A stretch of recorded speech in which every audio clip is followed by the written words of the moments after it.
भंडारा जिल्ह्यातील विविध ठिकाणच्या दारू आणि जुगार अड्ड्यांवर पोलिसांनी छापा टाकून कारवाई केली असता 5 आरोपींच्या ताब्यातून 60,360 रुपयांचा मुद्देमाल जप्त करण्यात आला आहे।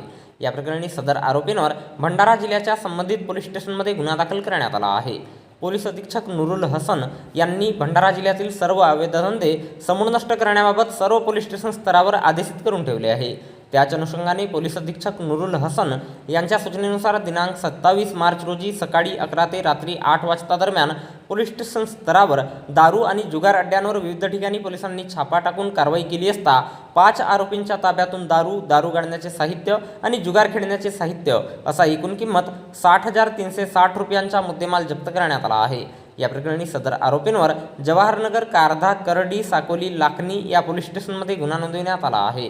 तर याबद्दलची माहिती भंडारा जिल्हा पोलीस दलाच्या वतीने दिनांक 28 मार्च रोजी दुपारी 4 वाजता दरम्यान एका प्रसिद्धी पत्रकाच्या माध्यमातून देण्यात आली आहे।